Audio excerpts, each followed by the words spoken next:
औज़ुबिल्लाहिमिनश्शैतानिर्रजीम बिस्मिल्लाहिर्रहमानिर्रहीम। अस्सलाम वालेकुम एवरीवन, क्या हाल चाल है आप सबके। उम्मीद करती हूँ कि आप सब लोग ठीक होंगे। अल्हम्दुलिल्लाह मैं भी खैरियत से हूँ, अल्लाह का बहुत करम है। और अपनी आज की वीडियो में मैं आपसे शेयर करूँगी कि मैं पेरिस के किस इलाके में रहती हूँ, ये इलाका किस तरह का है, लाइक इसकी रिप्यूट किस तरह की है। और अक्सर आपने वीडियोज़ में देखा होगा लोगों के घर तो आपने बहुत ज़्यादा देखे हैं, लेकिन कभी आपने ये देखा है कि बाहर के ममालिक में कभी किसी इंसान ने अपने घर की या अपनी बिल्डिंग की छत दिखाई हो, क्योंकि यहाँ पे छत पे जाना बिल्कुल भी अलाउ नहीं है। इतना मोटा ताज़ा ना लॉक लगा होता है डोर के ऊपर, लेकिन मैं फिर भी गई थी। क्या वजह थी, किस तरह से मैं गई थी, मैं आपसे दिखाती हूँ। ये भी बताऊंगी कि जब भी आपने पेरिस में किसी दूसरे इलाके में शिफ्टिंग करनी हो तो सबसे ज़्यादा इंपॉर्टेंट चीज़ क्या है जिसका ख्याल रखना पड़ता है। मैं अपनी वीडियो का आगाज़ करती हूँ। सबसे पहले तो मैं ये बता दूँ, मैं अक्सर वैसे अपनी वीडियो में बताती हूँ, ऑफकोर्स आप लोगों को अंदाज़ा भी होगा कि पेरिस बहुत बड़ा है। तो इस तरह से उन्होंने ना पेरिस के इलाके को ना नंबर्स का नाम दे दिया हुआ है। Paris number, like area number 1 2 3 and this and that. पहले मैं 14 नंबर में रहती थी, अभी मैं 12वें नंबर पर रहती हूँ। ये मेरे घर के नीचे का ना ये पूरा एरिया है, लाइक एंट्रेंस है। माशाल्लाह से हम ये बिल्कुल सेंटर में रहते हैं। लाइक ये जो हमारी बिल्डिंग है इसके राइट में जाएं, लेफ्ट में जाएं। बाय द वे ये मेरी ना बालकनी है। माशाल्लाह मुझे अपनी बालकनी बहुत पसंद है। छोटी सी है, पिद्दी सी है। मैंने बड़ा दिल चाहा था कि इस तरह से सजाऊँगी, उस तरह से सजाऊँगी।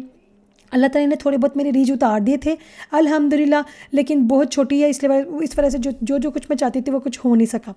ओके, तो मैं बता रही थी हम पेरिस के बिल्कुल ही मिड में रहते हैं, लाइक सेंटर में रहते हैं। और मेरी बिल्डिंग के राइट में जाएं, लेफ्ट में जाएं, आगे हो या पीछे, हर जगह से ना कोई रास्ता निकलता है। और ऐसा भी नहीं है कि हर जगह से निकलते हुए एक रोड पे पहुंचेंगे, नहीं, कोई मशरिक में जा रहा है, कोई मगरिब में, कोई बहुत इस तरह से। ओके, ये हमें ना अलग से उन्होंने बज दिए हुए हैं। बज के बगैर इस रूम में हम एंटर नहीं हो सकते। यहाँ पे सिर्फ ना साइकिल रखने की जगह है जिसको कहते हैं वेलो। ये वेलो रखने की जगह है। और एक बंदे को ना, लाइक एक अपार्टमेंट है उनको एक ही वेलो रखने की परमिशन है, हम ज़्यादा नहीं रख सकते। यहाँ पे ना ये पूरा रूम है जिसका भी हमें बज के साथ इसको ओपन करना पड़ता है। इस तरह से ये है कि दूसरे तीसरे कोई भी आके अपना ना गंद छंद यहाँ पे फेंक ना दे। और ये हमारे जो बिल्डिंग में हम जो रहते हैं सिर्फ उनके लिए यहाँ पे कचरा फेंकने वाली जगह है। शाम के टाइम पे ना या लोग आते हैं जिनकी ये ड्यूटीज़ होती है, वो ले जाती है बाहर, क्योंकि एक ट्रक आता है जिसको कहते हैं पुबलिए, वो आता है और वहाँ उनको दे देते हैं, तो वो पुबल ना उठा के ले जाते हैं, पुबल कचरा। ये अंदर की तरफ ना एक और छोटा सा रूम बनाया हुआ है जिन लोगों के स्ट्रॉलर हैं या छोटी छोटी साइकिल्स हैं, या फिर क्योंकि एक फैमिली को एक जगह दी हुई है साइकिल रखने के लिए। अगर फैमिली मेम्बर ज़्यादा है, उनके पास ज़्यादा स्कूटीज़ हैं या फिर साइकिलें हैं या कुछ भी ऐसी चीज़ें हैं, लाइक स्ट्रॉलर हैं, तो वो यहाँ पे रख सकते हैं। ये सामने एक रूम था, वहाँ पर नीचे काफ है जिसको कह सकते हैं स्टोर है। जो बहुत नीचे हर अपार्टमेंट को एक एक दिया हुआ है, लेकिन मुझे लगता नहीं कि कोई यूज़ करता होगा, क्योंकि वहाँ पर बहुत ही नीचे जाना पड़ता है, बहुत ड्रोनस है, मैंने आज तक नहीं देखा। और ये वहाँ पे जाने के सीढ़ियों से जाने का रास्ता था। जब कभी ना लिफ्ट ख़राब होती है तो सीढ़ियों से हमें ऊपर जाना होता है। शुक्र अल्हम्दुलिल्लाह हमारी ये वाली बिल्डिंग बहुत छोटी है, लाइक सिर्फ 6 ना फ्लोर की ये बिल्डिंग है। जो मैं पेरिस के पुराने वाले इलाके में रहती थी, 14 नंबर वाले इलाके में, वहाँ पे ना 3 ना लिफ्ट थी, लेकिन वो 18 फ्लोर की ना बिल्डिंग थी। तो आप यकीन करें कितनी दफ़ा ऐसा होता था कि लिफ्ट ख़राब होती थी और हम 10वें फ्लोर में रहते थे। और 10वें फ्लोर तक हम कोई ना, जब मेरे छोटे बच्चे थे, स्टॉलर पकड़नी होती थी, क्योंकि वहाँ पे नीचे रूम नहीं था इस तरह से स्टॉलर रखने का। फिर स्टॉलर के साथ बच्चों के साथ जो सामान है 10वें फ्लोर में हम पहुँचते थे, वो बहुत मुश्किल था। इवन जब कोरोना था, बिल्कुल स्टार्ट पे जब कोरोना आया था, कोविड, तो इन्होंने स्पोर्ट्स सेंटर भी बंद कर दिए। जैसे सब कुछ ही बंद था, स्पोर्ट्स सेंटर बंद किए थे, बाद में ओपन हो गए थे। लेकिन भी जो हमारी बिल्डिंग के जितने लोग थे ना, जो हम लोग जाते थे स्पोर्ट्स सेंटर में, है ना, तो हम सीढ़ियाँ ही 10-10 दफ़ा, क्योंकि इतनी तो मंजिला थी ये बिल्डिंग, हम सीढ़ियाँ ऊपर चढ़ के ना तो अपनी स्पोर्ट का लिया करते थे।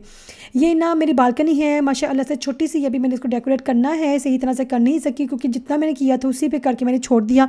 और मैं अक्सर यहाँ पे शाम के टाइम पे बैठती हूँ, और जब कभी मुझे कोई ना हो ना मक्खर टाइप के, जो बहुत ही जहरीले टाइप के जो चीज़ें ना आए ना, मच्छर टाइप, तो फिर मैं बैठ जाती हूँ यहाँ पे। मैं ना बस मेरा एक काम होता है जहाज़ों को देखना कि कौन सा जहाज़ आ रहा है, कौन सा जहाज़ जा रहा है। दिखा रही हूँ क्लोजअप करके।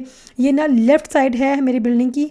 यहाँ पे भी जो लेफ़्ट साइड की भी जो राइट साइड है ना, उसमें 3 तो गलियाँ निकलती हैं, इतनी बड़ी बड़ी रोड्स हैं, सामने भी है, लेफ़्ट भी है। और अगर इस तरफ हम हो जाएंगे तो ये वैसे तो इंजीनियरिंग स्कूल है। यहाँ पे अक्सर लोग ना पेंट कोट पहन के अपने ना असाइनमेंट दे रहे होते हैं, तो अक्सर यहाँ पे कोई ना फंक्शंस हो रहे होते हैं। ये है हमारा ना, बिल्कुल इस गली से जब निकलती है ना तो मेट्रो आ जाती है, और इसी वाली गली में हमारा ना जो पार्किंग है, पार्किंग का जो गेट है, इधर से निकलता है। और ये हमारे घर की ना एंट्रेंस है। जैसे हमारे घर में कोई आता है, कोई मेहमान है या कुछ भी इस तरह से, मुझे बहुत अच्छा लगता है कि मैं जब ना वो जा रहे हैं या आ रहे हैं ना, मैं अपनी बालकनी में खड़ी होकर ना उनको देख रही होती हूँ। या फिर जब मेरे बच्चों ने आना होता है, मेरे हस्बैंड ने आना होता है, तो मैं इधर खड़ी हो जाती हूँ, मैं देखती हूँ कब मेट्रो से बाहर निकलेंगे, क्योंकि पेरिस में गाड़ी लेकर जाना ना, ज़्यादातर लोग ना, लाइक 95% लोग जो यहाँ पे रहते हैं, जो जॉब्स में जाते हैं, वो मेट्रो ही यूज़ करते हैं। इस जगह से ना हमारे पार्किंग आती है, जिधर मैंने आपको हाथ का इशारा किया था, हम जब पैदल जाना होता है, क्योंकि पार्किंग यहाँ पे थोड़ी सी दूर है, हमारी बिल्डिंग के नीचे वाले फ्लोर में ना, जैसे माइनस में होता है वो नहीं है, तो वहाँ पर पार्किंग थोड़ी सी दूर है, उधर से हम जाते हैं, तो गाड़ी हम इसी गली से निकलती है।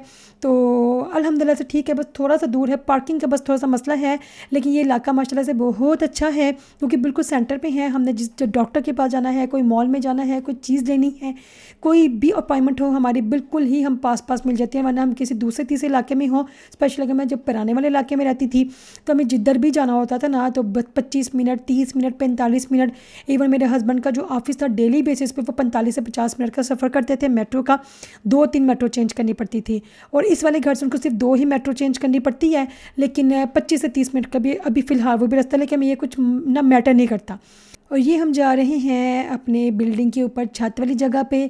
यहाँ पे जाने का इत्तेफाक कैसे हुआ था, एक्चुअली नीचे एक ना औरत खड़ी थी जो इधर आने लगी थी, लाइक ऊपर की तरफ आने लगी थी। यहाँ पे सिर्फ वो लोग जाते हैं जिन्होंने अपना नाम ना रजिस्टर करवाया हुआ है, लाइक उसको हाँ रजिस्टर ही करवाया हुआ है। उस सिर्फ वो लोगों का होता है जो यहाँ पे फूल शूल के केयर करते हैं, लगाते हैं, उगाते हैं, उसकी केयर करते हैं, उसकी क्लीनिंग करते हैं, सब कुछ होता है। ये सारी पाइपिंग पुपिंग हमारे पूरी बिल्डिंग में, जो गर्म पानी आ रहा है, ठंडा पानी आ रहा है, सैनिटरी सिस्टम जितना भी है ना, पाइपिंग सिस्टम सब इधर से ही सारे ना वो उन्होंने रखा हुआ है, मशीन्स वगैरह। ये लोगों की सब जगह है जिन्होंने ना फूल लगाने का शौक है, उनको पूरा अपना नाम ना पूरा का पूरा बहुत लंबी चौड़ी ना दोसिए लाइक फाइल है जिसको फिल करना पड़ता है, और वही लोग आ सकते हैं नीचे। वो ना पूरी ना हफ्ते में एक बार या 2 बार आते हैं नीचे। लिफ्ट के पास ना मेरे हस्बैंड और एक औरत जो थी वो ना इंतज़ार कर रही थी, वो कहते तुम लोगों ने कभी ये देखा वो छत? मेरे हस्बैंड कहते नहीं कभी नहीं देखा। कहते तुम्हारे बच्चे हैं? मेरे हस्बैंड कहते हैं हाँ मेरे बच्चे हैं। तो कहते तुम लेकर आओ, मैं इनको ना दिखाती हूँ। तो क्योंकि यहाँ पे जो रहती है बिल्डिंग में, जो बहुत सालों से भी रह रही हैं, उन्होंने भी आज तक कभी छत नहीं देखी। तो मेरे हस्बैंड मुझे कहते हैं कि चलो जल्दी से चलती हैं। तो मैं बर्तन धो रही थी, मैंने सब कुछ वैसे का वैसे छोड़ा और मैं जल्दी से आगे अपने बच्चों को पकड़ के छत देखने के लिए। मुझे देखने का बड़ा ही शौक था, मैं देखूं बाहर से जब नज़र आता था बहुत ही फूल छूल नज़र आते थे। मुझे ये था पता नहीं किस तरह का होगा, कैसा होगा, लेकिन मैंने ऐसा नहीं सोचा था कि एटलीस्ट इस तरह से होगा। लेकिन उन्हें बाउंड्री में सारी बिल्डिंग है, चारों तरफ ना फूल लगाए हुए, सबको ये लग रहा है कि जैसे पूरी छत ना फूलों से भरी हुई है। ऐसा नहीं था जैसे आपको नज़र आ रहा है, इस तरह से था, प्यारा था। इतने संडे इन्होंने ये वाज रखे हुए थे, दरख्त रखे हुए थे, और यहाँ पे इतने ज़्यादा स्नेल थे, जिस स्नेल को कहते हैं इसकाको फ्रेंच में। आपको किसी भी इलाके में शिफ्ट होना होता है पेरिस के, तो मुझे लगता है सब लोग ही देखते होंगे, सोचते होंगे, लेकिन हमने तो मैक्सिमम ये सोचा था। और अभी भी जब हमने कभी घर चेंज करना हो तो सिर्फ ये कि ही ज़्यादा, और बहुत सारी चीज़ें होती हैं, कितने कमरे होंगे, कितना किराया होगा, पार्किंग होगी कि नहीं होगी, सब कुछ देखना सुनना पड़ता है। लेकिन मेन चीज़ ये देखनी पड़ती है कि क्या इलाका इसका अच्छा है, लाइक वो जो, क्योंकि हर बिल्डिंग को, हर इलाके को जो स्कूल लगती है ना, उनकी रिप्यूट देखनी होती है। जो स्कूल कॉलेज है ना, मैं आपको ये भी बताती चलती हूँ, यहाँ पे जब 6 क्लास होती है तो वो कॉलेज कहलाती है। लाइक 5 क्लास तक स्कूल होता है, 6 में जब जाना होता है तो वो कहते हैं कॉलेज जाना है। तो ना यहाँ पे कॉलेज की जो बिल्डिंग को ना, जो इलाकों को कॉलेज लगते हैं, स्कूल लगते हैं, उनकी रिप्यूट देखनी होती है कि ना किस तरह के हैं। तो ये सब चीज़ें बहुत ज़्यादा देख सुन के फिर बंदे को ना शिफ्टिंग करनी पड़ती है। जब हमने इधर आना था तो हमने बहुत ज़्यादा छांटी की थी। लाइक फेसबुक पे भी इनके पेज बने हुए हैं 12th वाले एरिया का, तो हमने उधर जाके विज़िट किया था, लोगों से पूछा था कि स्कूल किस तरह के हैं, माहौल किस तरह का है। तो सब ने अच्छा पॉजिटिव ही ना जवाब दिया था। और यकीन करें हमारी बिल्डिंग वाकई में बहुत अच्छी है। बहुत कम ऐसे ना घर हैं जो नॉन मुस्लिम के हो, अदरवाइज सब ही मुस्लिम है। ये ज़्यादा अच्छी चीज़ है जो होता है ना, क्योंकि अच्छे बुरे हर तरह के लोग हर जगह ही पाए जाते हैं। पुराने वाली बिल्डिंग के जो लोग थे वो भी बहुत अच्छे थे, लेकिन उसमें थोड़ा सा मुझे होता था। तो इस वाली बिल्डिंग के लोग बहुत ज़्यादा अच्छे हैं, बहुत नाइस है, बहुत ऑनेस्ट हैं। तो मज़ा है, ठीक है, छोटी सी बिल्डिंग है, छोटी सी फैमिली है, तो एक दूसरे का ख्याल रखते हैं, बहुत ज़्यादा एक दूसरे को सपोर्ट करने की कोशिश करते हैं। मुझे वैसे छत पे जाने का बड़ा ही मज़ा आया था, क्योंकि मैं ज़मीन से जब जाती थी ना, जो गुजरती थी यहाँ से मैं देखती थी, लेकिन छत से खड़े होकर देखने का जो मंजर था ना, जो उनकी ब्यूटी थी बिल्डिंग्स की, ये बिल्डिंग्स की छत को, दूसरों की छतों को देखना, क्योंकि दूर तक नज़र जा रही थी, तो मुझे बड़ा ही अच्छा लग रहा था। ऊपर से मौसम भी अच्छा था, तो जाने का, विज़िट करने का, देखने का अलग ही मज़ा आया था। ये मैंने जैसे मैंने बताया है 6th फ्लोर में था, उसके बाद छत थी, तो उसके बाद 6th फ्लोर आया, फिर 5th फ्लोर आया, फिर हमारा घर आ गया। तो ये थी मेरी आज की छोटी सी वीडियो। अगर आपको अच्छी लगी है तो चैनल को सब्सक्राइब कर दीजिएगा। हर एक चीज़ पे मेहनत होती है, ऐसा नहीं है कि मुंह उठाया, कैमरा उठाया और वीडियो बन गई। बहुत मेहनत होती है हर एक चीज़ के लिए, तो मेहनत को सराह दीजिएगा। किस तरह से चैनल को सब्सक्राइब करके और कमेंट करके, आपके कमेंट वैसे भी मैं बहुत शौक से पढ़ती हूँ, रीड करती हूँ, उसको जवाब देने की कोशिश करती हूँ। कभी कभी रह भी जाती हैं, लेकिन ज़्यादातर कोशिश करती हूँ कि जवाब दे दूँ। तो मिलती हैं अगली वीडियो में। अपना ख्याल रखिएगा, दुआ में याद रखिएगा। अल्लाह हाफिज़।